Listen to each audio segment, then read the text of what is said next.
Yeah. Okay. So we'll actually do introductions in a moment. We have a special slide for our members. So the first order of business is to approve the minutes from our last meeting, which was in March. The minutes are in your packet here. Hopefully you had a chance to review them. Can I get a motion to approve the March minutes? Motion approved. So moved. Second. Great. And all in favor? Aye. Minutes? Aye. Any absentations? Nays? Right, that motion passes. Great. Okay. So let's go to the next slide still. I wanted to start by welcoming our new members, Lex and Michael. Lex is taking Dennis's community representative seat, and Michael will be taking over from Dennis Baylor's. Lex is taking over Miko's seat, and Michael is taking over Dennis Baylor's seat as an expert representatives. Do you two want to introduce yourselves, and then we'll go around the room and get to know the other members? Yeah, sure. So my name is Lex Morales, and I'm currently the program director at a project where we're renewing our Pawtucket location. I've been in this field for about 5 years. Actually, it's funny because Mike used to be my manager years ago when I first. So it's crazy, full circle. Full circle. Yeah. Yeah. My name is Mike O'Neill. I'm the old one. I've been in this work for, I'm the director of peer services for the Providence Center. Been doing this work for about 18 years or so, yes. And look forward to it. Excellent. Thank you so much. Please stop me if you have any questions, and I look forward to working with you in this role. Dr. Chan, do you want to kick us off with intros, and we'll go around the Sure. Bill Chan, position at the Rhode Island Department of Health. Alex Gauthier, I'm the community chair of the task force, and I'm the assistant director of advocacy at Rangers. Hi, everyone. I'm Brendan Marshall. I'm the chair of the Opioid Settlement Committee and professor of epidemiology at Brown. So happy. Hi, my name is Sonal Sweetie, the overdose project central body.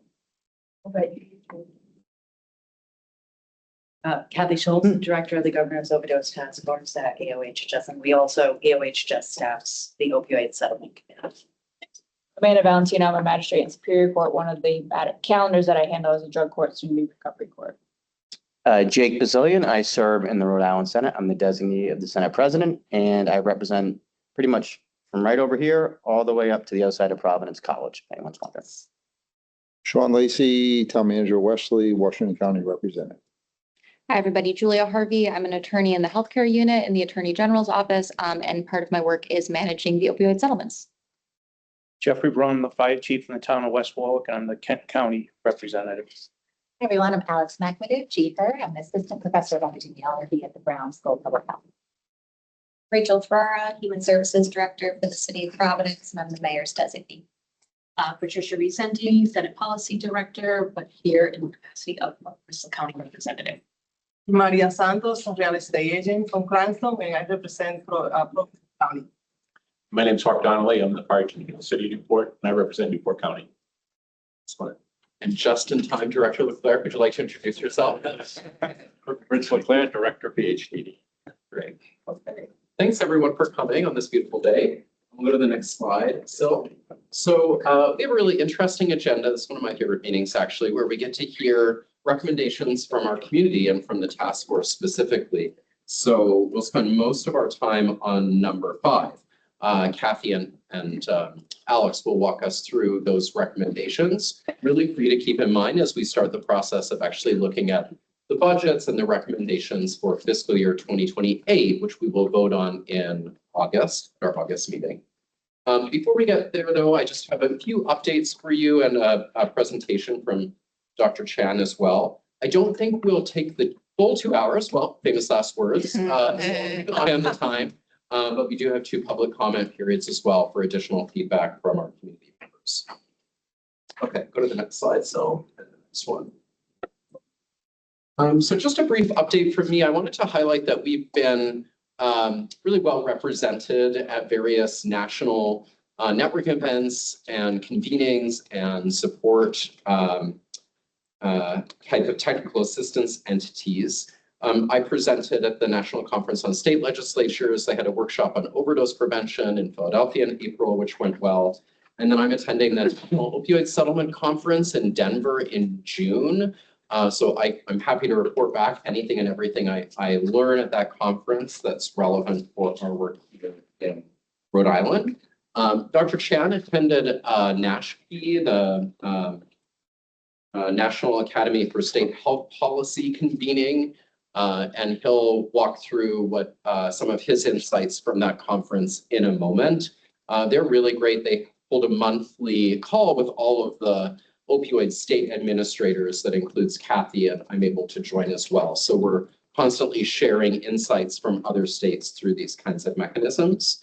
And then Kathy is also on a flight at 4:30 today in New Orleans to go to the National Governors Association workshop on overdose prevention efforts. Also, we were recently recognized as a state for our work around overdose prevention from AASHTO, which is the Association of State and Territorial Health Officials, highlighting our work on the overdose response. So lots of recognition and lots of ways for us to keep up to date on what's going on in other states, and again, share insights as we learn at these national convenings, which are really helpful. So I think it's over to you, Dr. Chan, to give us an update on the NASHP convening of state opioid settlement administrators. And you were the Rhode Island representative, I believe. I saw you. Well, there you are at the back. So over to you. Wonderful. Yeah. Thank you, Dr. Marshall. Next slide, please. So this was my first time attending, and I think I'll start off just by saying it made me realize how far ahead Rhode Island is in certain ways. And so I just wanted to affirm all the members here and affirm all the community stakeholders and people that I do think Rhode Island is out ahead on many topics, not everything. And that's not to say that we don't, have things to learn. But I think that we are fairly progressive. And I think that, the other states face a lot of barriers with some of their policy stuff and some of the pushback from some of the states. So I do feel lucky to live in Rhode Island. And I just want to affirm the committee that I think that that we do a good job. We and the broader community that we work with. I'm going to go over a few, I just have like 3 slides here, 3 or 4 slides about some of the talks that were provided. I don't think anything groundbreaking, and that I think that that's also a sense that I think that between EOHHS and the health department and BHDDH and the General Assembly and numerous other organizations represented here, we have our finger on a lot of the pulse that's happening, both in Rhode Island and I think nationally as well, which is reassuring. The very first lecture talk out of the gate at the meeting was talking about communication. And this is something I've always felt like the health department does well, EOHHS, BHDDH.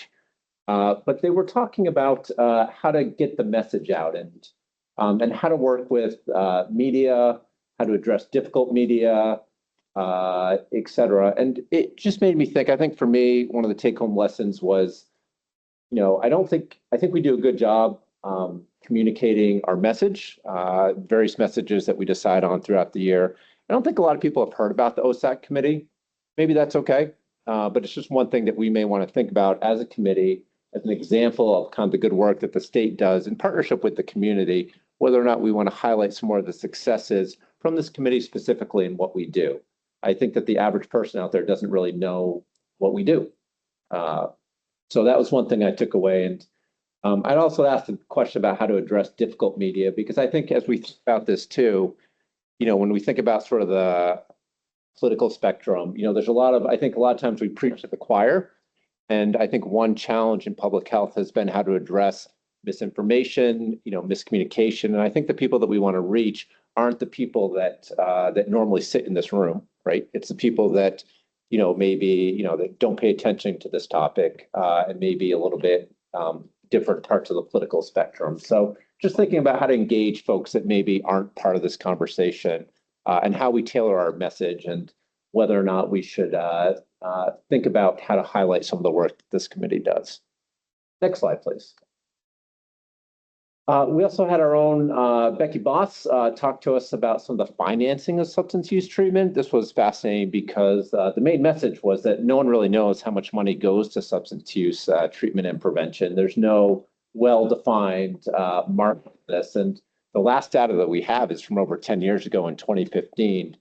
And you can see here that it was estimated to be over $200 billion. But there's really no way that this is being tracked at all anywhere. I think importantly, just to recognize too, most of the funding is from public sources. You can see here about 60%. And they went over some of the major grants, some of the major block grants, from SAMHSA, from HHS in general, et cetera. But just talking about the financing and the need to have more transparency and a better evaluation component. Next slide, please. This was also a fascinating topic, which I agreed with. This was by Cindy Bean, the West Virginia Medicaid Commissioner, talking about how Medicaid, how they are leveraging, and just on the general topic that Medicaid in general should be leveraged by more states to help address substance use. And this may be something that we should consider. I don't think we have a Medicaid representative here. We do not. But I was reminded that including here in Rhode Island, that so many folks are insured by Medicaid. And when we think about sustainable solutions, and that's been a topic and a theme that we've talked about endlessly, given that these are limited funds, is how to think about using Medicaid to prevent some of that drop-offs. And in an ideal world, everything we do should be sustainable. So I thought this was interesting to hear about. Cindy, talked about a number of different programs over time for Medicaid. I think one of the biggest one was the Support Act, which was signed into law as part of Medicaid in 2018. And that made some of the substance use treatments and other services covered as part of Medicaid. And that was super important. So Medicaid does cover this. There's also some of their waiver programs, which allow states to pilot different programs to see if it saves money and is effective. And I think one of the big things that Cindy talked about, and something I personally agree with, is just that the conversations across states and nationally are shifting a little bit from just access to more outcomes. So it's not just access to X services, it's, well, what are the outcomes of these services? And I thought that was a good reminder as we talk about thinking about outcomes and what to measure as well. And as we all know too, there's threats to Medicaid, and we're sort of in a challenging time for that as well. A lot of the federal changes, et cetera. Next slide, I think last slide. And this was this final talk was a good reminder. This was by a lawyer, and he was talking about the importance of oversight and monitoring. We as the OSAC committee and EOHS and RIDO and BHDDH, as we're giving out grants, just talking about how to minimize misuse of funds and preventing fraud, which of course is never a comfortable topic, but something that we should all be aware about, and talking about different red flags for organizations. And luckily, I feel like this isn't something we necessarily deal with a lot in Rhode Island. I feel like Rhode Island's small. One of the benefits of that is that we tend to know our partners pretty well, and our organizations tend to be reputable and full of good people, and half of them are sitting on this committee. But red flags for funding, right? People that have lost, people or organizations that have lost licenses, loss of big picture things like nonprofit status, staffing changes, but significant staffing changes, not being able to keep or retain staff, things like that. So I thought that this was a good reminder of some of those big picture issues. And the question was also asked, thinking about dispersion of some of these funds, is some of the community organizations don't have robust financial infrastructure. And I was reminded actually during this of the early days of Weber and New as well. And whether or not you should, this question of intent, right? So you have some of these CBOs that may not have, all the bells and whistles that some of these larger, university or other academic institutions have, but that's okay. And to really think about intent, and part of our role, and I know we do this at the Department of Health, is to help do some capacity building, right, within organizations and help bring them along and service support and consultants really. So keeping that intent important. Like sometimes funds may be used in a way that was not intended, but we have to think about intent and guiding some of these organizations along to build capacity so that the good work can be done. Because the people that tend to reach community right, tend to be community-based organizations and maybe not larger academic centers as a general rule. So this was also a fascinating lecture. But I'll stop there. It was a good conference in Austin. I don't know how many people have been to Austin, but Austin was kind of cool as well. Thanks, Dr. Chan. Got a few minutes for questions for Dr. Chan, if there's any thoughts or questions. Material covered. Is there any discussion during the Medicaid session about the changing work requirements? Yes, I think everyone's, those are being rolled out. Everyone's worried, basically, and kind of holding their breath. There's a fair amount of evidence for those of you that have looked into it that work requirements don't really work at all. Like there's been articles published in like New England Journal of Medicine. So there's actually evidence based that this is generally not an evidence-based ideal approach. But here we go. If I can. Go ahead, you may have some thoughts on this. I just want to say that we're doing a little more than holding our breath as we are holding our breath, but doing some more. And as a state, we have an interagency team that has been meeting since last year, in fact, with the key agencies that are working on the issue with Medicaid. And by the way, if someone asks Medicaid in the room, I would say yes, because we are, UHHS is Medicaid, so we are here. And it's the same agency. And so, but we've been working with Medicaid team, with the DHS, the Department of Human Services, the agency that does eligibility for Medicaid, and with our colleagues at the Exchange, Health Source RI, to make sure that we have a path and a mitigation plan, one that we know who are those folks who are being dropped because of not being able to comply. Second, that we are creating the opportunities for those who need the workforce's work and volunteer opportunities. It's a fancy name for community engagement, whatever they call it. So we are creating the opportunities in our state where people can volunteer or being offered either educational, professional development, or work. We are connecting and aligning, in fact, with our Rural Health Transformation Grant, because one of the big investments in the Rural Health Program is around workforce. So we are also seeing and working together to create and target people that could be affected with that change. So holding our breath, but doing some addition. Yes, Chief. So on this topic, I probably know just enough to be dangerous. But as I understand it, I know that the state legislature has done a nice job tracking, making adjustments. But this coming September, there's going to be a report that comes out that's going to identify potential improvements in the Medicaid reimbursement system. And again, as I understand it, there's opportunity to make adjustments at that time. Maybe that'll affect next year's budget process, and maybe ways to leverage and identify specific topics that get another level of reimbursement, so we can kind of target. So if we keep our ears open and track what comes out in September as far as the Medicaid reimbursement report, and we work with our legislatures, maybe there's a way to be a voice in the ear to earmark some more money towards prevention and recovery. That's certainly something the committee could discuss, especially funding specifically for the populations we're focused on. Yes. Sure, people. Can I just Yes. add one thing? Yeah.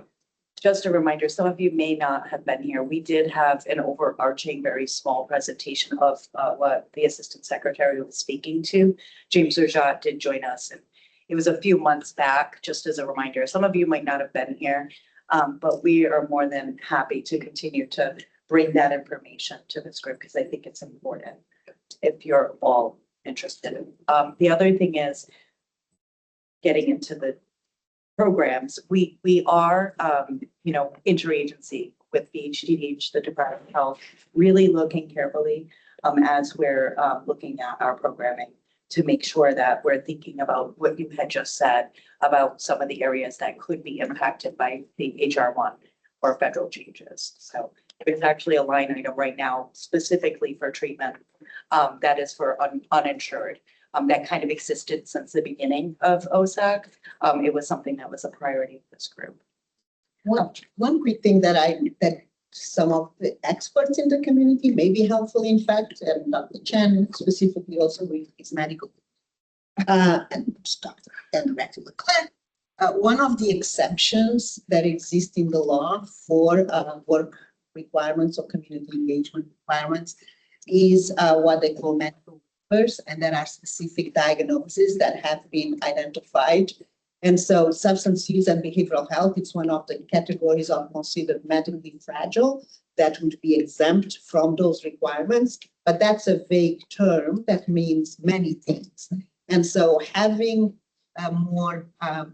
having the experts and the engaged in that conversation and how the state the feds are defining it for the state, but we hope that they will give some space for a state-driven added definition. And so that will be a conversation that I think it would be helpful to have in our state.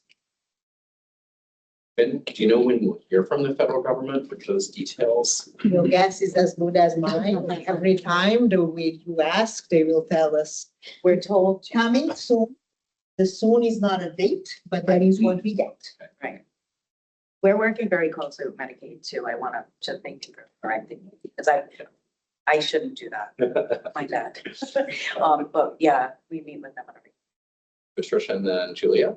So I just, Dr. Chan, thank you for the presentation. I just wanted to echo putting my former journalist hat on for a moment. Oftentimes, we're always investigating, the negative stuff. So I think that to echo what you said, there's a lot of great work that the committee does, but even at all of the, when you branch out to all of the local programming that happens, there's so many great life stories and positive outcomes that come out of what we decide on here with the funding that I think sometimes that gets lost. I'm just wondering what the pathway would be to be able to do that. Would it be through the task force? The task force does highlight that work on a regular basis. We have the programs come, but the good news is next month, our agencies are going to come once a year. We've all decided that we're going to annually have our agencies come and represent some of the amazing work that's happening specifically with the opioid settlement money. Julia. I actually withdraw my question, but thank you. Oh, yes. The question, but just maybe echoing some sentiments from Dr. Chan. I was really heartened to see the Medicaid, the West Virginia Medicaid Commissioner present at this. I recently had the opportunity to speak with, I'll say, a state health officer from an Appalachian state, who's basically, essentially the top public health physician for that state, who expressed strongly does believe in harm reduction and that being part of the state's response, which was, I think, very disheartening to hear. And I guess just underscoring that really Rhode Island as a state is so ahead of the curve in so many ways. And while that was really disheartening to hear for the people of that state, it kind of underscored for me just how much gratitude I have that we as a committee really prioritize evidence-based strategies across many pillars.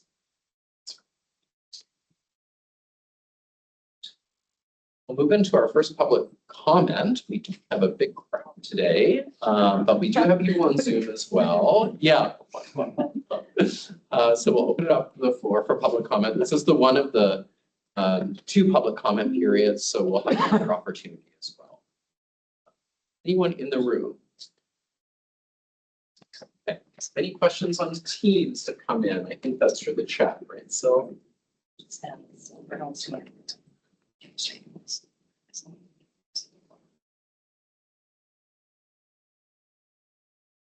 We'll just cut the calls. There may be more questions that percolate up once we get to the meat of today's meeting, which are recommendations from our community conversations and survey process of the Governor's Overdose Task Force. So I'm going to two presenters today. I'm going to hand it over to Kathy in a moment to walk through the process and then the results of a survey that we did that community members completed in April. And then Alex Gutierrez, who's one of the community co-chairs of the task force, will walk through the recommendations from the recent task force meeting around this topic in May. So that's the plan for the rest of the time. Take it away, Kathy. It's your next. Okay, I'm gonna keep it quick. I'm gonna keep it short, because we want to hear from our community co-chair. I'm so grateful for you to be here to present these recommendations. So just quickly, you all have seen this. It hasn't changed any at all, since the last years. To the point of the national recognition, the opioid settlement committee, if you all didn't know, actually has had national recognition over and over and over. We're outreached all the time for the recommendation process that we take. But we can always do better, right? Because we want to hear from all residents. And so we also have the public portal that's available. We didn't have anything in there. And we added that last year to make sure that we get that information out.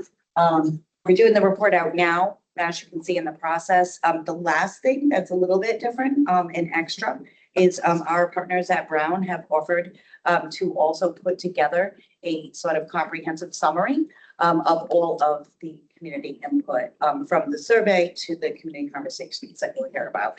And that will be published, presented to the task force, also published online on Prevent Overdose RI, and then we will print out a copy for you in our next meeting. Next slide, please. So here is just the survey that was sent out to the work groups. And again, Brown, I thank them enough for putting out a survey to all the work groups. We sent it to our listserv. We didn't get a lot of survey responses, but we did send it out. We got 33 responses, and you can go to the next slide. And this is really the two questions that were asked. And what overdose task force work groups are you most involved in? Mostly prevention. And then you can go to the next slide. And then what strategic plan priorities do you want to provide input on? And it looks like harm reduction and also treatment at the time. And then so did prevention and recovery. You can go to the next slide. And so these were just a couple of the survey themes or the free text questions or that came out. It's funding sustainability and benefit gaps, how to sustain funding when there are cuts to vital services like Medicaid, eligibility shifts and administrative hurdles are actively preventing low barrier access that organizations want to provide. It's kind of what we were sort of talking about. Holistic survival, material needs such as housing and food, as well as wraparound services for families, job training are important considerations alongside clinical treatment and recovery.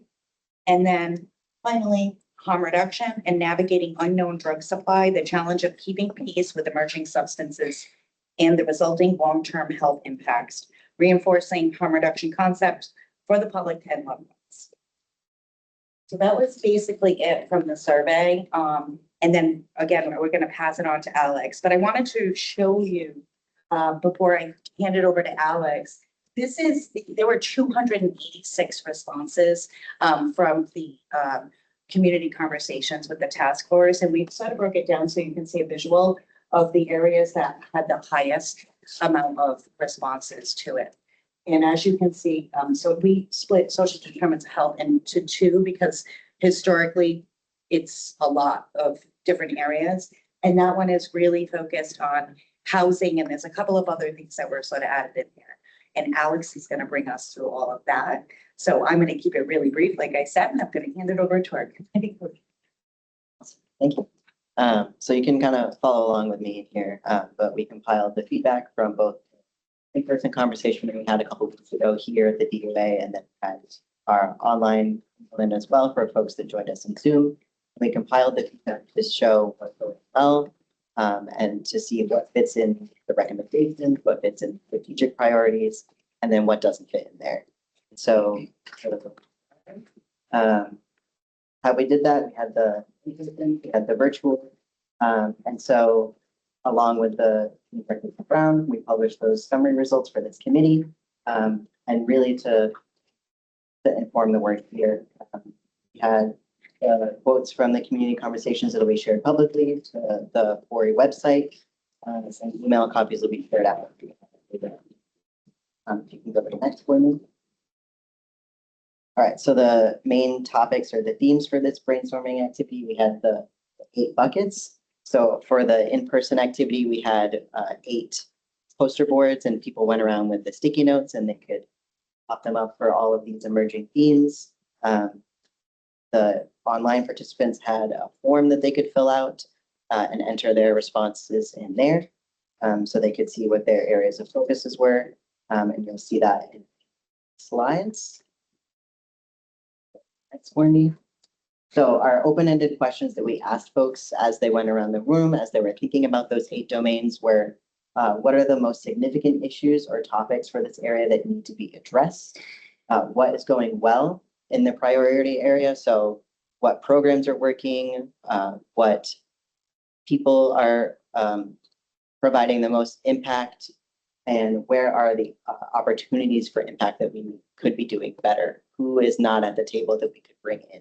So we wanted to include all of that. And so for our next slide, for the cross-cutting pillars, we're going to review those key themes. So for the keynotes, this is kind of what came out of that. So ensuring racial equity, that was like a key theme that came across all pillars through treatment and housing, allowing people directly impacted to lead the messaging, educating their providers and their cultural departments, prioritizing and sustaining the efforts, not just having it be something that we talk about, but really sustaining it throughout the work long term. But something that came up again and again is how do we sustain this? Not just talk about it once at the beginning of the conversation, but how is this something that we're implementing across the life? So yeah, next for me, so changing the epidemic. We have drug checking and coordinated response across the system, cost of living, federal policy changes. So for Medicaid, like we were just talking about, and SNAP benefits as well. And social isolation were also found to be main areas of focus. So a lot of folks are self-isolating, and when they are having those main issues with their benefits, it's really hard to keep up with all. So next for me, so. All right, so for the first social determinants of health for housing, criminal justice, and their basic needs, again, we broke this out into 2, as you saw that Kathy shared, to really try to hone in on, social determinants of health is too broad. So breaking it out into 2 really helped us see the bigger picture. The themes here, expungement to increase the opportunities for people to access housing and gainful employment. There was a reference made that highlighted people can't improve their quality of life or maintain recovery without having their basic needs met. If you don't, you can't access a job or, with having a huge record hanging over your head. If that's not something that you can take care of, you're not able to access gainful employment or education or have all of these other opportunities if that's something that's going to follow you for long term. So that's something that came up again and again. Next one, so please. So Good to hear, Alex. Thank you. Yeah. Support that. Yeah. So for our next for social determinants of health, we've got strengthening families. And this really focused on better coordination across systems. And when we're talking about that, we're talking about local communities. We heard from the perinatal group here, substance use for people that are pregnant and parenting, and across the lifespan as well for older adults, people with learning disabilities, developmental disabilities. And that's something that we've been talking about at the task force for a long time. It's just the age gaps that we're really missing older adults. We're missing the middle section. Like we talk about youth and young adults a lot. We talk about, sorry, I meant the older section. We talk about the middle section a lot, but we miss older adults. And how do we fold in older adults a lot? So that was the key point there. Next. Awesome. So now we're going to move on to the core pillars. It's important to think about how these recommendations should be embedded across. For example, the racial equity should be embedded over the, treatment, access, recovery for communities of color into every single thing. So how does this reinforce our comprehensive plan? You'll see our focus on youth and young adults, trauma-informed care, equity, prescription drug monitoring program. So for all of that, we're talking about schools, healthcare, high-risk settings. So those key themes there. Next one.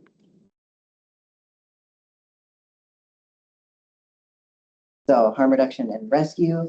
The existing infrastructure is federal, we're talking about federal policies. Restricting them for harm reduction has been a huge driver in lower fatal overdoses. So especially with the ever-changing drug supply. So when we're talking about how to sustain the infrastructure there, strengthening our good policies, strengthening harm reduction, strengthening our workforce, like good people like Lex. How do we keep the good people in the work? Moving the post-overdose engagement. How do we keep people engaged in recovery? How do we encourage them to access recovery services after they've overdosed and they're in the hospital? So that's what came up here. So increasing engagement in treatment.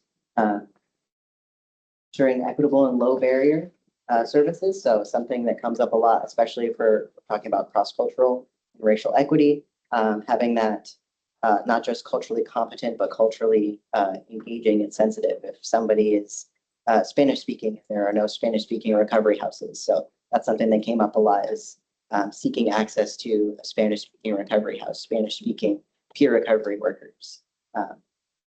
So structural barriers, addressing the social determinants of health, having that retention of care so that people can feel included in their own recovery and included in their treatment. And again, across the lifespan as well, as you can see, that was a huge on every poster. And then last slide, so supporting recovery. Recovery capital came up for everything. So housing, education, access to you can't have recovery if you can't have all of your plates spinning and all of the things going for you.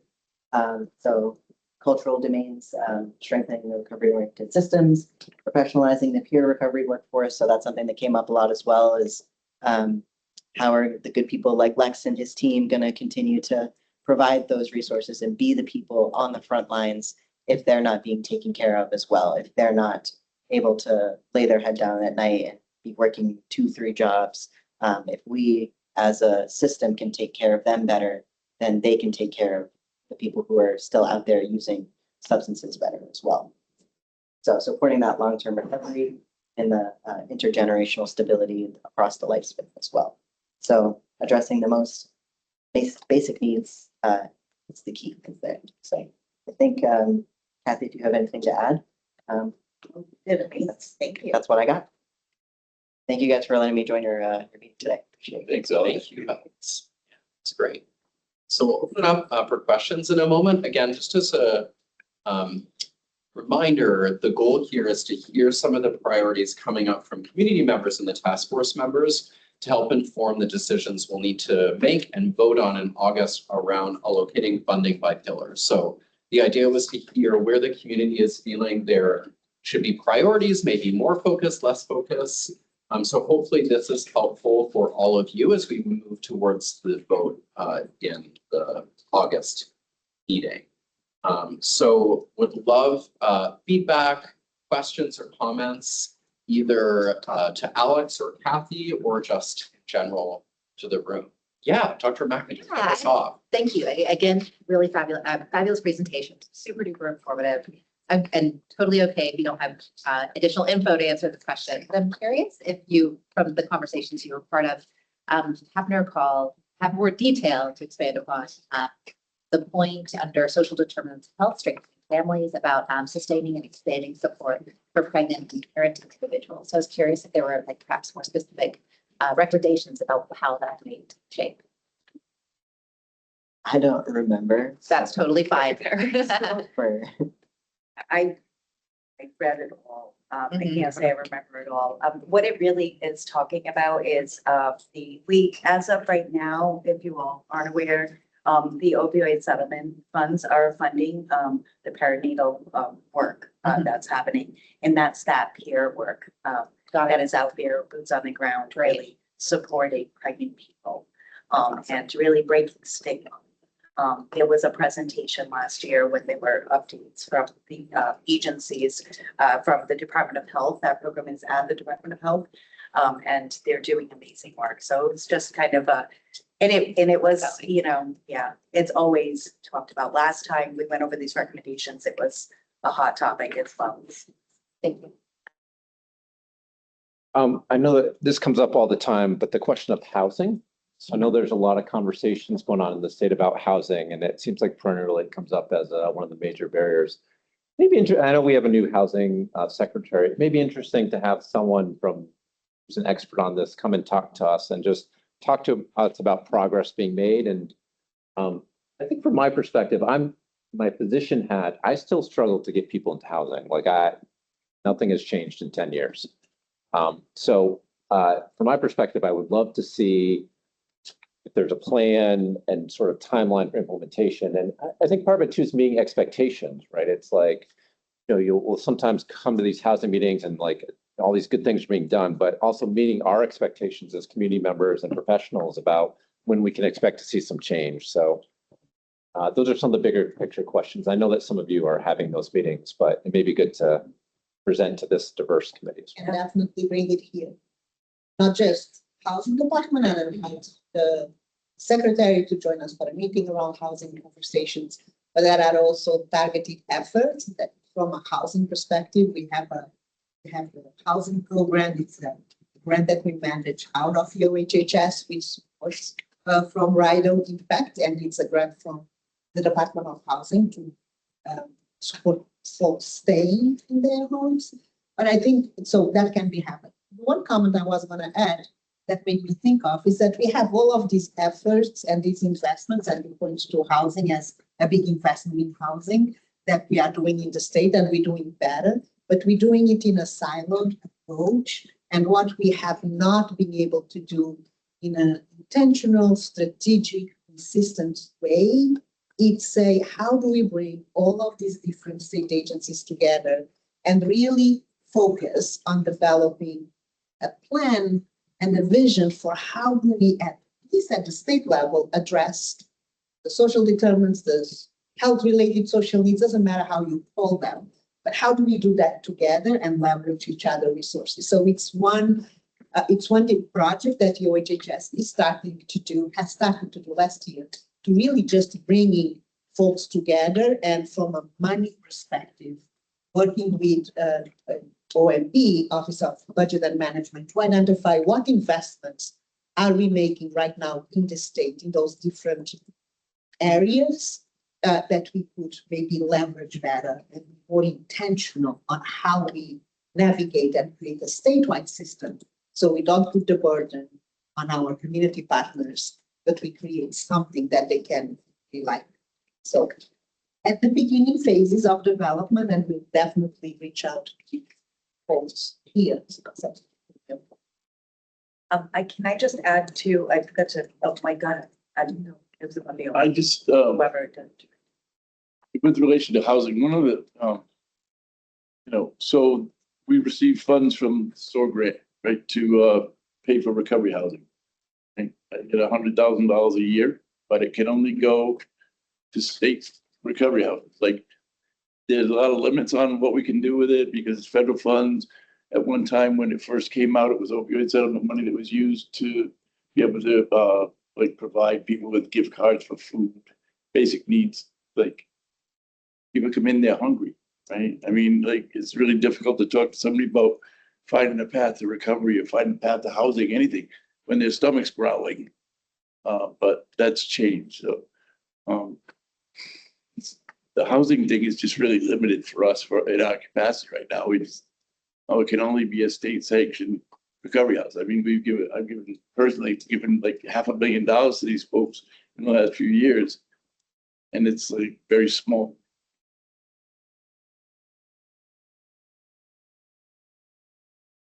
Yeah, a question to Alex, or maybe Kathy.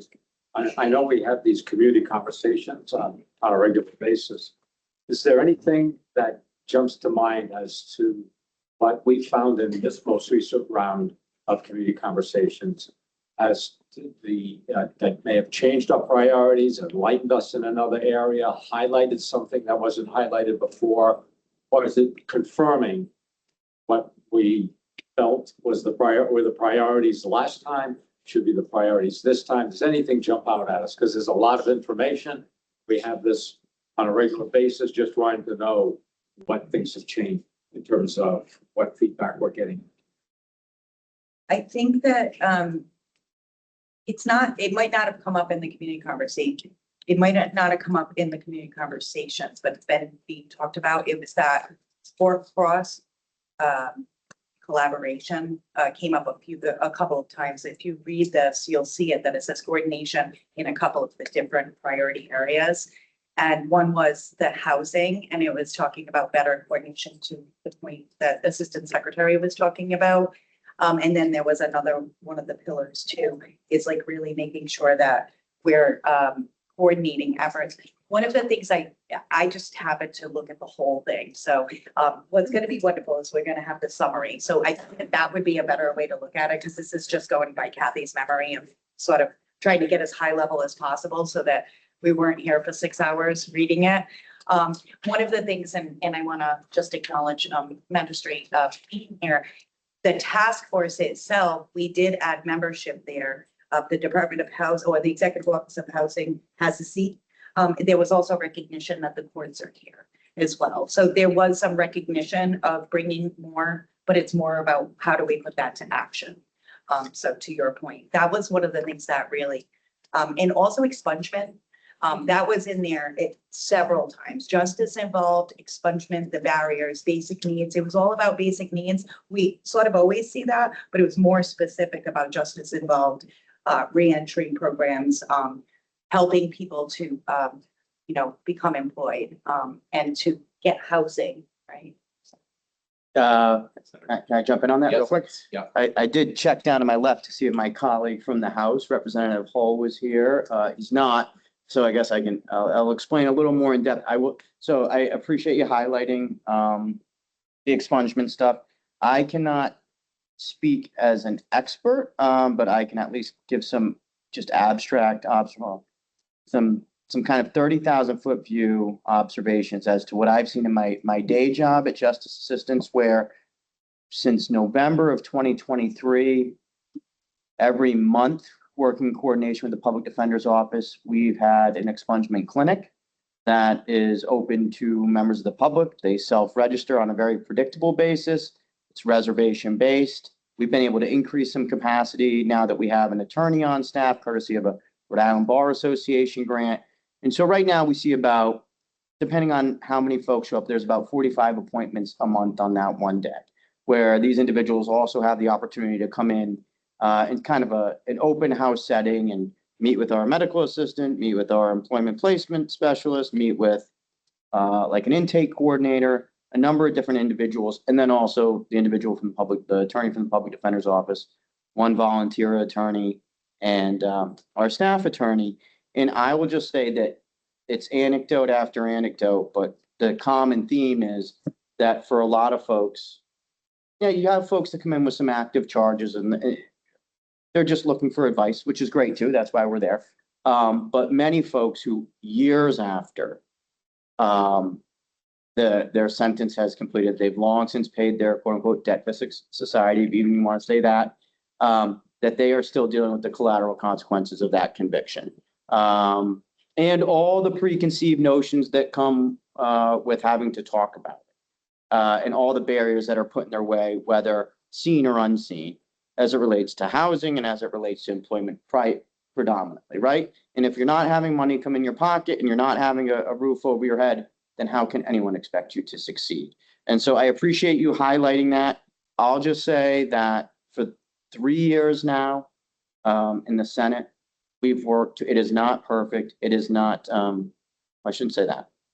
It is not, I've had a particular piece of legislation And I always like to say, we do this at JA free, like we don't charge people that come in or anything like that, because I don't want people to get the wrong idea. But expungement reform, because right now it is very limited to individuals who can access it.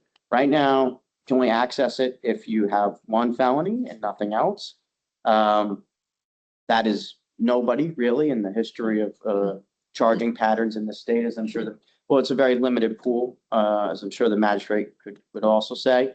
Or you have 2 to 5 misdemeanors, right? But nothing else. And so it's very limited, and I don't think acknowledges the reality of a lot of folks who are still dealing with the shadow of convictions long ago.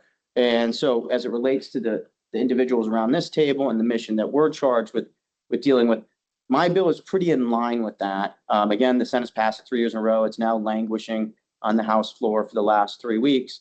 They've been determining whether or not to give it a vote for the full House. It's already passed out of committee. And what it would allow individuals to do is have expunged up to 4 nonviolent felony convictions, right? So we're talking about, and we see it, whether I see it all the time with individuals who come in with convictions in the late 90s all the way through the early 2000s, felony possession, intent to distribute, all those things. They've long since been able to get, well, those convictions and their sentence long since completed. But every time they go to apply for a job, they have to submit a BCI. Every time, many of whom, because of that, public housing providers will still not provide them with housing. So there is yet again a renewed effort to try to make some reforms. Again, it's not perfect. There are some folks that think that there should be more charges included than what are in there. But this is what I was able to get out of the Senate, and it would certainly help a lot of folks that I talk to. I don't want to say every day. I'm not the one that has both sleeves rolled up, but dozens of folks on a monthly basis who have, I mean, it all emanates from talking to folks in long-term recovery, put it that way. And for some of them, they just want to turn the page on the past, and it means more to them than it will ever mean to the person they're applying for a job with. But there are plenty of folks too who still talk about it for a barrier to their own career development or to getting housing. So I appreciate you highlighting it, underscoring it. There are many other bills to deal with the situation or to expand access, but this is certainly the one over the last 2 years that has been nearest to the goalpost. So I'm just highlighting that. Anyone is friends with the new speaker, please feel free to reach out to him. I know he has an open mind on this issue as well. Speaker Blazewski is unfortunate timing. It got put on on the calendar right on the day he became speaker. So they're taking a step back. But I would encourage folks to reach out to the House and let them know how important of an issue this is. Yes, magistrate. Oh, no, I just want to, and I work, and I don't want to, Oh, no, you're fine. Thank you. just to echo a sentiment, and I appreciate Kathy for letting me be on the government task force, just for the perspective of the judiciary. I not only sit on the drug court, but which will be a recovery court, but also a diversionary court in the Superior Court. And it's, both, there are other calendars that I handle too, but those are the 2 really specialty recovery courts. And just being able to hear what the community is talking about, my big perspective is, and my point of what I want to take in here and also give back, is that education, right? I want to learn as much as what's going on in the community, and I want the community to know as much as what we're doing within the courthouse walls.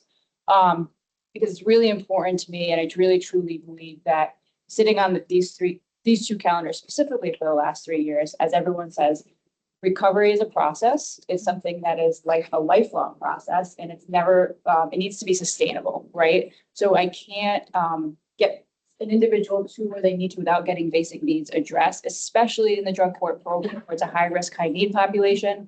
The diversion program is more of a low risk, low need population. But however, my perspective on both of those is that, we can do certain things, community service, whatnot, have individuals do that. But at the end of the day, someone is not going to be able to focus on the recovery if they don't have a roof over their head, or they have a lot of barriers in order to get transportation barriers to get where they need to for screens, access to treatment and whatnot. And I just want everyone to know that's my perspective. And it's really helpful just to get that information from everyone in the community. I have, both teamwork approaches. It's very much a teamwork approach. And we worked hand in hand a lot with justice assistants, a lot with the senator for his day job, so to speak. And it's been very, very helpful. For example, even with the clinics that they have and other community treatment providers that they have, whether it be having an individual go through their first PCP appointment in decades.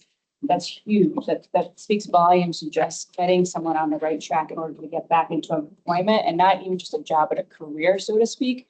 The whole goal is so that I always say this and not see them come back to the doors once they're done with their case in front of me, because the benefit of both of these programs, the cases get sealed and are dismissed and then sealed and off the record, which is huge moving forward. So that's just my take. And I appreciate for everyone allowing me to be here, and I think for allowing me to be at the other place as well. So thank you. I do want to just recognize, so it is actually the governor's task force, so I just want to recognize.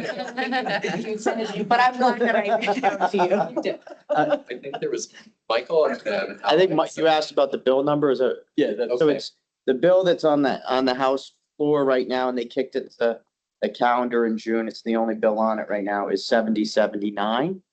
And the Senate version of that bill, my bill, which is over already in the House, is 3036. They're the same bill. And feel free to take a look at it and let me know if, I mean, it is not perfect, right? Like this had to be negotiated to get it out of the Senate and all that. There are people that don't think we should expand access to expungement. That is a very real thing, which everyone's entitled to their opinion. So it's kind of the art of the compromise. The other thing, Alex, I would just, I wanted to flag for you, which is, no, I really appreciate all the work that Riot Cares does, but I'll say, I do sit as chair of the Senate's Committee on Housing and Municipal Government. One bill that we are doing this year that I think is, hopefully there's ways to expand it or replicate it, depending on the housing situation, or maybe this sort of stuff already exists, but there was no centralized list for deed restricted affordable rental units in the state. So I think it was Senator Gu. We sent the bill over to the House. It's kind of a common sense bill. It comes from the Department of Housing. So I want to give them some credit. But they will house, no pun intended, the centralized wait list for those rental units. So regardless of voucher status or anything like that, but there will be a centralized listing of those. And so I think that's indicative of sort of standardization and transparency that can be really helpful when folks, now I know that there are folks that come in kind of acute crisis, and that's rapid rehousing, a whole different sort of thing. But certainly we have folks that at JA that we work with who are looking for a long-term affordable solution, may not need a voucher. So even just creating an access point like that or information point like that can be critically important. So hopefully we're trending in the right direction there. But I wasn't sure if, and I should know this, but does anyone know of any sort of like housing navigation trainings that happen for individuals? Is that something that, I'm only laughing because I worked for 10 years in housing. okay. Just a nightmare. Yeah. Well, they have BHHP, which was CAVI back in the day. It doesn't, it helps a little bit. I mean, I was on, but yeah, we need better. Yeah. So maybe that could be something that we could look at, And because a lot of times they're showing up like on an exam table for Dr. Chan, and their world's in crisis. And a lot of that is derivative of a housing situation. So if it's, even just best practices or access to information for providers, I think that could be. For providers, yeah, but not for people. The trainings like that exist for providers. Mhm. They used to, but the funding got taken away. Okay. So Yeah. So I like maybe that's something that we could look at, not bring those back, if you will. yeah, like those trainings Kathy alluded to used to be every Friday for a long time. They don't really exist. How long has it been? I'm sorry to go down this tangent. The housing training, sorry. Those BHHP trainings. so they just ended not long ago, but actually, I still have contact because I was on the steering committee for it, but that's more of, case management and like helping with that. There is a grant, or there was a grant with Rhode Island Housing, that was actually doing some trainings as well. They got, remember at the continuum of care, they actually were funded. But to your point though, I don't mean to pick on you, Dr. Chan, but Dr. Chan had a patient in front of him he's not going to have access to that. Yeah. And I think that that is a thing that we. Or he doesn't even know what to do, right? I mean, it's like, he's not There's a, Coordination of. he's the not a housing agencies that- advocate. Yeah, exactly. So that is missing. They do have housing office hours now every couple of weeks. And DHS does have an awesome program They do. that helps to divert folks out of falling into homelessness if they're, particularly if they have young children in the room. And that's been really great at accessing at least the folks at JA who have been able to put people in touch with it. So wish list. Social media. Yes. wish list. Yes, this is what this meeting is all about. Yeah. One thing about Yes. coordination. Yeah. I just wanted to add that I meant to say this when Mr. Kim was speaking. In Rhode Island, we were talking about the funding for substance use disorder. We did post there was a OMB did a survey for substance use disorder, and it does look at Medicaid, all of the funding sources, and we presented it last year. There is one for fiscal year 25 that is just in its final comps review, and it should post soon, and I plan to bring that to you all. So Rhode Island actually has been asked by national partners to come and sort of share that. We had a finance strategy session, and Michelle Goncalo, we did for that.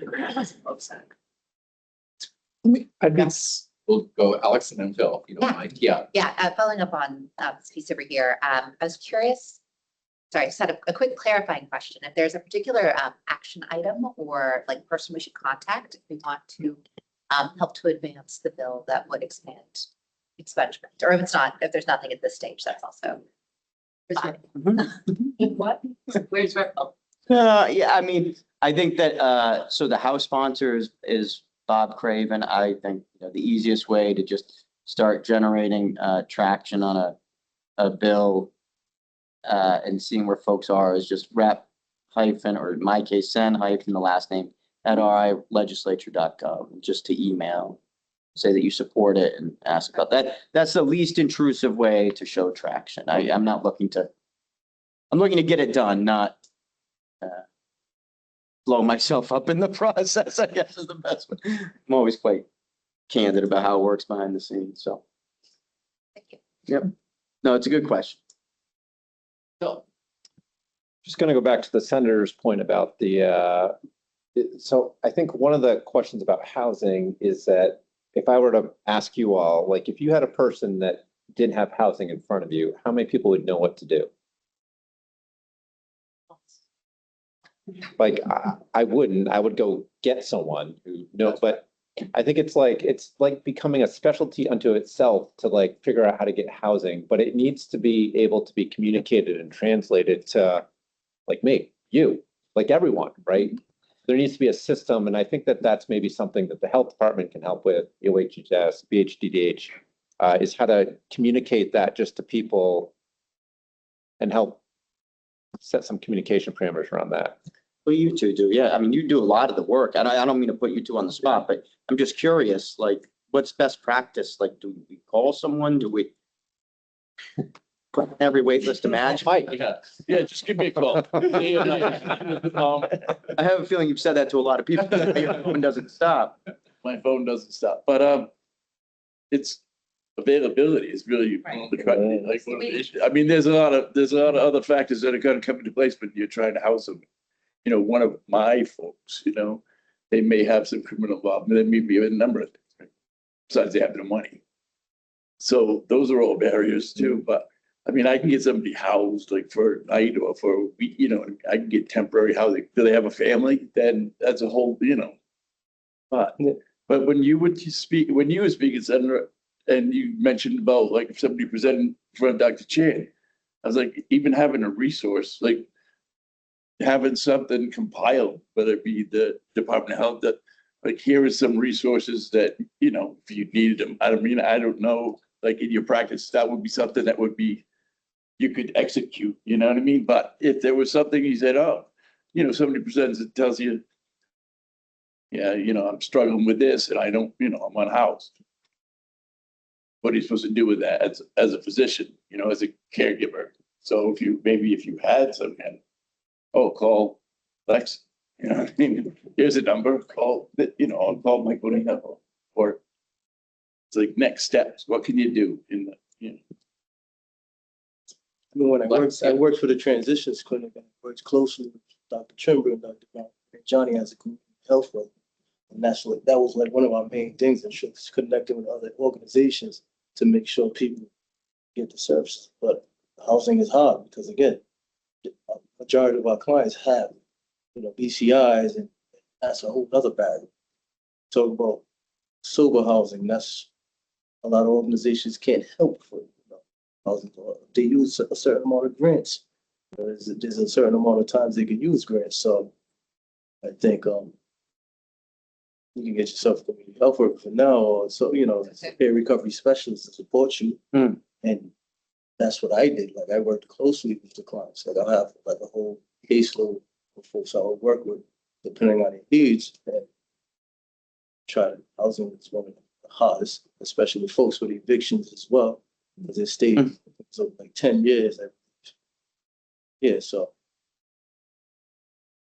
definitely system. And I think it's funny that you say that. I think with the name of the system, Raul and Johnny was building something like that to have access to it. Docs for Health. Yep. I think something like, I don't know if it came off the ground enough. It did. It's available. Yeah, so a lot of docs had that, documents in there, folks like back on society, IDs, so the doctors would be able to get on that, print it out, and give it to the folks for certain things like IDs, or application vouchers. So paying off like different utility bills and things like that. It was all, Roger, he was law school, helped work with Dr. Bajani on that. Yeah. I used it. Yes, Director, yeah. Yeah, I wonder if there's a way, trying to tie this back to our committee chart. Thank you, yeah. If funding from OSAC can then help support certain efforts we've just identified in the housing areas, whether they fund training for navigators around housing or the placement of them, something like that. So that would then tie the need generated by the public comments to this discussion to there. That's the goal, yeah. And as an immediate next step, I like the idea of inviting someone for the Secretary of Housing to our June meeting, if that's possible, to get even more information on this and then move forward. Yeah. Yeah. There's regional access points too. So I think, I think we should talk about it possibly going on the task force agenda as well. Because I think that's a broad. Yes, So what the yeah. director was just mentioning is exactly what, like at the local level, when I was with the municipality, what we did with OSAC's funding is we created a position that was someone who could be like a health coordinator to work with the veterans and the community. Andrea Marcus was been in touch with, and we provide all those resources. We'll have the same people in the community coming for more resources. We'll provide the list, which every pamphlet, she makes phone calls, she sits with them in the problem, and she'll still call me at this point. The challenge of the problem is still housing. The wait lists are still discouraging. That she's been working with the same individuals for like, even before this was a position. That's very true. Just under the mayor's office and then now in her position to map out. So having that list of resources is great, making the phone calls is great, but executing and getting them into housing has been the biggest challenge because the list is just unbearable. It's like, so it goes all back to you, Chairman. No, I know. And so like at JA on staff, we have a community health worker who someone calls me up and says, Jake, you're the chair of housing. Timmy's here. He wants to meet about his housing. Like, I know a little bit, but then I have them meet with Monique, who's our community health worker, who then sits with them. And I mean, I'm sure you're aware, it's pretty much working through wait lists. Maybe you can get them into a sober home for a little while. Maybe that can stabilize them. And then we do have folks who walk right down the street from Harrington who, like, they're just mired on a wait list right now, right? And they prefer that current situation and wait and see what happens. So yeah, there's a whole access issue as well. So there are some programs, and I'm listening to you all at AOHHS that is actually specifically funded by opioid settlement. So it sounds like that's important as the topic. We haven't decided which one EOHHS will present on. But we do have some small programs. And believe it or not, there's a program in East Providence at the library that is just this very small program that it may not be addressing housing, but it is building relationships with folks. Because libraries are a place where a lot of people that are unhoused do hang out, right? You know. And so we have a couple of different programs that we can make happen in June. And then we can also talk about more the system stuff about the social relationship table really helps and all of that and what is happening in the partnership with the Department of the Executive Office of Nursing. That's great, Kathy. So for June, we'll hear about what is being done currently by the opioid settlement in this space, and then hopefully hear more from the Department of Housing. Yeah. As a system. As a system. Great, like that. In terms of director, you had a great point, like what else was new in the last community conversation? I was there and was listening for populations that were bubbling up. And for me, it was the reentry and justice involved population that we maybe could talk about more. That was something newer for me. And then maybe a focus on older populations, like you mentioned. And then also this issue of recovery housing sort of being more accessible to people who speak Spanish or other languages. So those are some not new, but maybe a greater focus this last community conversation that I picked up on, Director, if that answers your question. But like Kathy mentioned, we'll prepare the report. These are just our perspectives and circulate that report in advance of the June meeting. So you have a clear readout. Yeah. But that was maybe my question for you, Alex. Were there other populations that you feel were really bubbling up in the conversation in terms of priority? Big two for me was the older population and the Spanish speaking, especially Spanish speaking recovery houses. Okay. And because I read them. Yeah. Also, it's highlighted here, those who are ICE, the federal and populations that may not have the immigration issues. That came up a couple of times, too. Just wanted to say. And actually, Kathy, we fund a program already for people who are undocumented, correct? So it's uninsured. Yeah, uninsured. So that could also be presented in June as well. I believe that that would be, I have to look at the slides. I believe that they're done, but I'll make sure and I'll see. I think it is in the slide deck that that's going to be presented on. I was thinking in terms of populations, it's interesting that it's not showing up in the community conversations, but at the state level and then with the providers, it's showing up a lot for the lack of services, which is substance use. And so there is I'm just saying it because it's a disconnect between what the community is telling us and what we are hearing also from the provider community and the court system, that there is a huge gap in Rhode Island and that we all need to be making efforts and seeing out. I don't know if it did not show up at all or. It showed up a little bit in prevention. And it showed up I think it was a discrepancy. Yeah. I saw a hand, Julia. Yes. I had two thoughts as I was listening to this really helpful conversation. So the first is, I'll just put this out into the universe, not as a solution, but just a thought on the older Rhode Islanders question. So I actually was sitting on another state committee earlier today, the Long-Term Care Coordinating Council, and I would just say I think that there are potentially opportunities for conversation. Some of the things that came up in the meeting today were about how to outreach and share resources with older Rhode Islanders. And so there are initiatives underway in that space. So to the extent, I'm not saying the OSAC necessarily, but the Governor's Committee or other spaces might consider a conversation there. But I guess I also just have a follow-up question to Secretary Novais's comment about the changes we're going to see with provision of care, and just ask the question, do we anticipate, so obviously the settlement funds can't be used to pay for things that are covered by Medicaid. To the extent we are seeing holes in what is traditionally covered by Medicaid, does that require a conversation from this space about how funds are used? So I think it's what we were, Kathy mentioned, there's a small role, but from a state perspective, there is a need for that conversation. So we had, for example, the legislation had passed the Covering All Needs, which is an amazing victory in our state, that now it's in danger on a sense because it's run through the Medicaid system.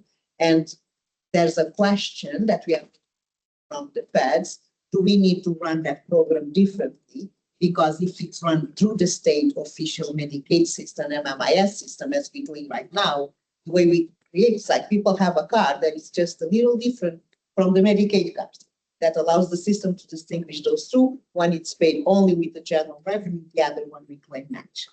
Right now, the feds were saying that you cannot run those children through that system because that system is federally funded, which makes no sense to me. But anyway, we're pushing. But it's raising the question, how does one, that's why I was saying we are creating that interagency with Medicaid, with DHS, who runs eligibility, with Health Source RI, to really identify the population. And one of the things we have identified that we know we need to do is what is the system that we're going to put in place, because those folks exist here today. Many of them are insured because we're talking about undocumented, but we are also not counting, for example, folks who are legally documented in Rhode Island, living in Rhode Island with a green card, but have had that green card for less than 5 years. And now they are going to be dropped off. People who are working, paying taxes. So it's a huge change in demographics. Opioid funds are not going to resolve it per se, but there is a need for the state to really come together and ask, what is the state willing to do? That is not something that the AG's office, this advisory can work. That requires a state response. That requires the engagement of the legislators, that requires engagement of the governor. There is a surplus in the state, I may say. Didn't know the $130 million that we didn't count on? Maybe somebody wants to put some millions towards that. Not my point. I'm gonna bring this up to the assistant secretary, just to make sure that I'm correct on this. And I feel like it's sort of the same thing with the whole housing conversation. The opioid settlement money is limited in the ability to be able to fix that system too, right? Am I correct?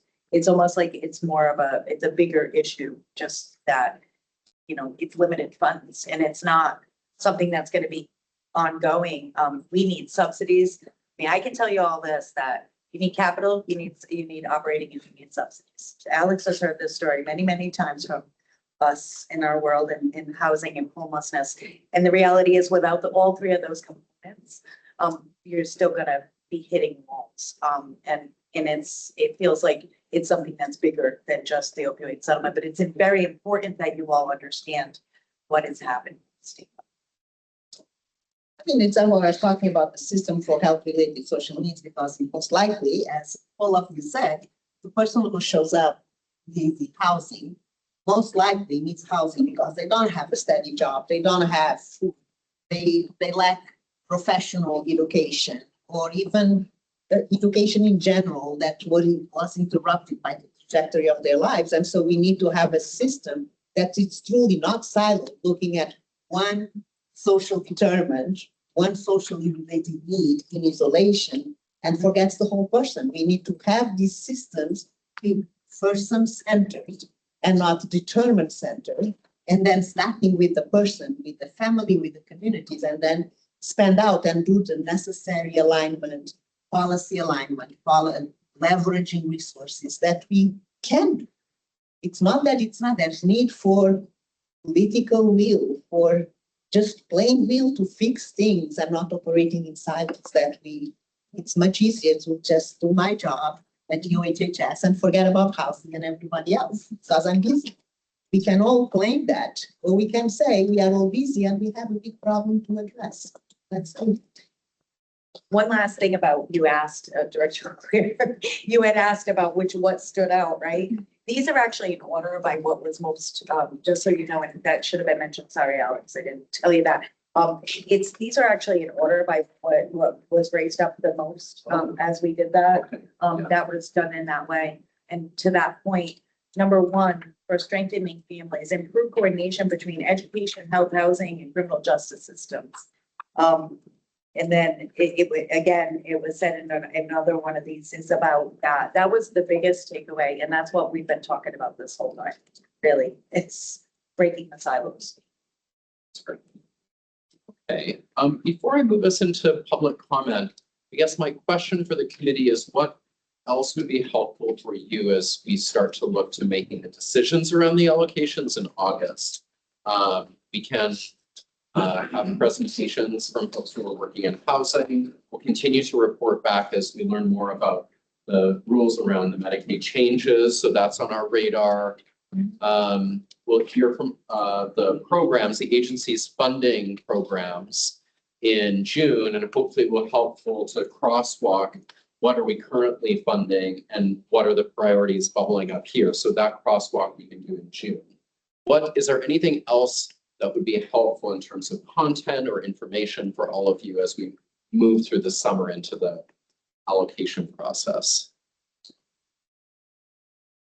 Yes, Chief. I don't think we've talked much about the Purdue settlement. So Yeah. there's going to be some money coming from the Purdue settlement that maybe can be used to address. I know we talked about put it at the end to help soften the cliff at the end, or maybe there's some items that have come up as a result of new conversations that we can look at that number and say, well, here's something we can work towards fixing this problem now. Yeah. So yeah, that's still on our list. We don't have much of an update, so we thought not to add it to this month's agenda. Yeah. But we are continuing to work on the back end to learn more about how other states are thinking of this, what models there are. It's not quite ready to present some options to you, but thank you for raising that. That's on the agenda as well. Yeah, I don't know, Julia, if you have an update, not to put you on the spot, but an update on the timing of that settlement. We don't have anything really that I think would be useful on timing. Obviously, as we learn more and as things become more concrete, I will happily update this group. Yes. Related to that, there's also the question about whether or not we can invest money and kind of, Yeah. and I think the first question that I remember was whether or not that was even legally permitted. It is permitted. Okay. It is permitted. There are ways to do it. We spoke to both the Senate, House, and fiscal staff, and they all said it was allowed to be invested. There are different options on how that can be done through our own treasury, as an example. Outside of that, the private entities, that's possible too, and I think it's one of the conversations that. Yes. And we had experts talk about that. At some point, when part of that, it's making that decision here, how much we invest to have a goal of what you need to sustain. So what is the budget that needs to be sustained and for how long? Each projections and estimates and modeling that we need to do. And then based on that, making the decision, how much do you use for that, what's needed, depending on the type of investment model that you're gonna have to sustain that budget, knowing that after the next number of years, you have only 2 million. We also reached out to our national partners too, Brandon, about that, and we didn't get very far with any states that are actually doing it. We talked to another state that has a trust. They don't have an opioid settlement like we do. And I think, where are they doing it? Some states have trusts, like Pennsylvania, the folks we spoke to. So it's a different settlement structure where they set up an actual separate trust that generates interest, et cetera. So, but to our knowledge, no other states have pursued an investment strategy outside of a trust kind of mechanism. So we're trying to learn more, Phil, on what exactly this would look like. But as the secretary mentioned, it's possible. It's just the brass tacks of it. We need to learn a little bit more, honestly, before we report back to you, I think, on what the options are. That's the ask from the House and Senate fiscal staff, is that once we had a more clear picture of what we wanted to do, they wanted that to be run by them to assess. Yes, no, thumbs down. Go ahead and explore. So if I recall at the last meeting, it was like the ask from one of the committee members was to come up with these parameters before we have a brainstorm and come up with ideas that may not be feasible. So that was our thought, was to get as much information on the back end and then present it. So. Yes, Director. The chair, what might be helpful at the August meeting, when we look at how much money we're putting in pillars, which is where the decision gets made, if we knew to what extent those pillars were supporting some of the priorities we talked about, whether they be housing, reentry, older adults, recovery housing, immigration, uninsured, youth SUD. And even if there were no specific programs, how much is being allocated to some subspecial? Otherwise, there's a disconnect between our discussion of need and the pillars, and we don't know whether it's need. Yeah, At some point, we know after the fact, but not at the beginning. yeah. That mapping to kind of another crosswalk, so to speak. Yeah. No, the good news is that we have a mechanism in place. We're working with our state agencies and we are really trying to look at each program individually. It's just so much massive information. But thank you for bringing it up now. So I have a couple of months and not try to put it together in 2 weeks. Yeah. Start. Yes.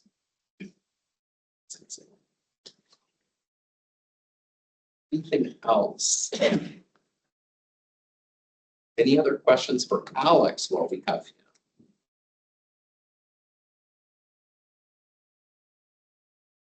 Thanks, Alex. We'll we're compiling the report right now. It will be presented at the June 10th task force meeting. It'll be just very high level. Yeah.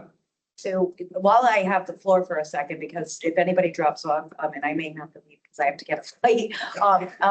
The June 10th task force, we have our state co-chairs and our community co-chair here. It will be on the fatal overdose data, and it is looking very positive. So if you could listen in, it will be a virtual meeting. It's just easier that way because we really want to get the word out to folks. Please do join us. And if you need to get in touch, you can talk to Sil and Sil can make sure that we have your information. They are sent out to you. And that is the ultimate goal when you think about it, is to save and also improve people's lives. So we talked a lot about improving people's lives. That's the next thing. But it's positive right now. So I just wanted to kind of let everybody know. And as far as the summary, it's going to be on Prevent Overdose RI. It's going to be, it's a lot of information. They were up over about 320 responses altogether. So it'll be summarized and we'll print it for you next month. So you'll have it in your packet. You do have the strategic plan in your packet. I should have said this. I just wanted to let everybody know so that because when we think about these recommendations, they all were sort of set up in a way where we can align them with the strategic plan. That's it. Thanks, Kathy.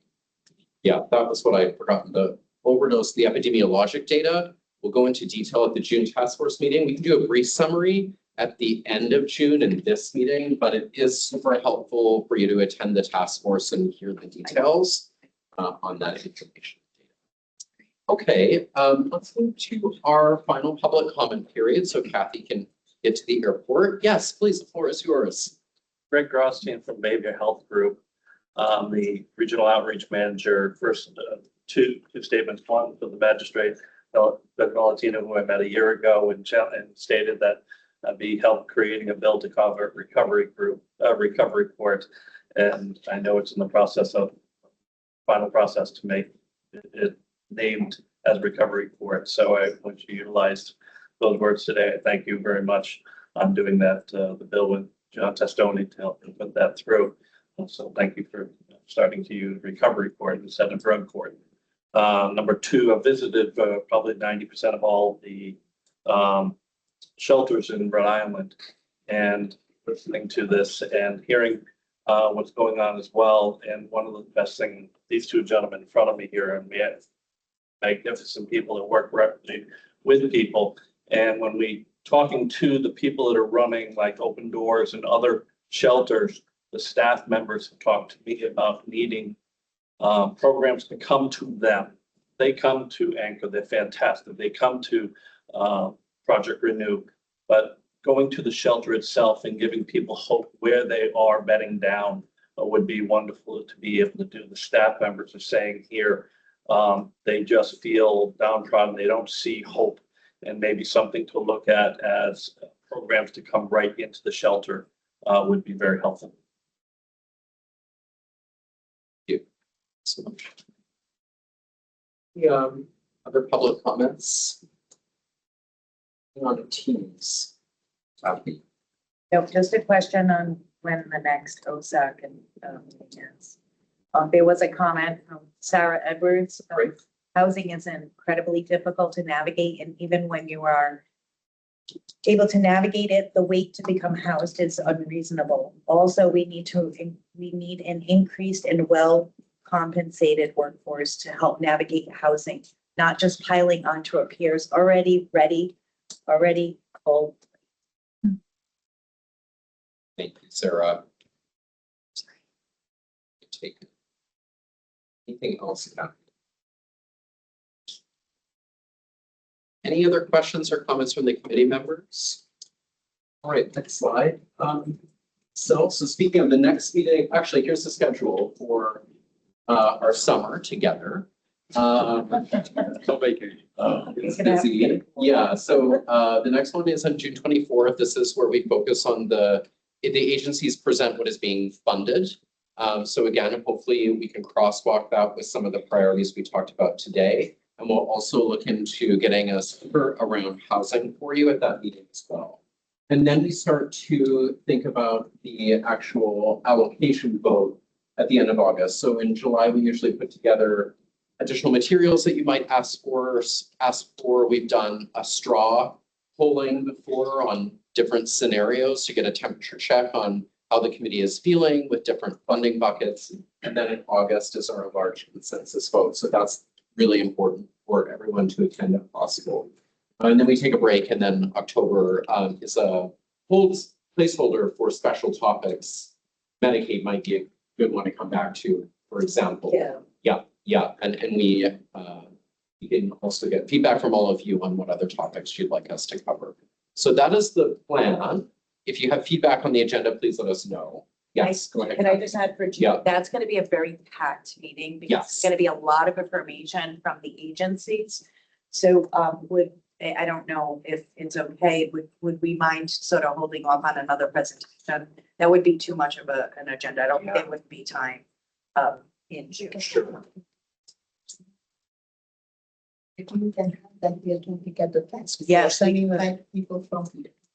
Yeah. Okay. Yeah, we can chat about that, Kathy, and maybe a housing presentation bit better in July. Or in the task force. Or in the task force meeting. Yeah, because it's. Yeah. Okay, great. We don't want to overwhelm folks, but maybe do plan to stay for the full 2 hours at the end of June. Because that is a big. Okay, great. That is all the material we have for you. Kathy needs to get to the airport, so I will ask for a motion to close the meeting. Second. Great. I'll vote in favor. Aye. Any abstentions, nays? Great. Thanks, everyone. We'll see you at the end of June. Take care. Yeah. Hang in there, Mike. Yes, sir. Cool. Well, Yeah. super helpful. Getting around there. Not at your name. See it all the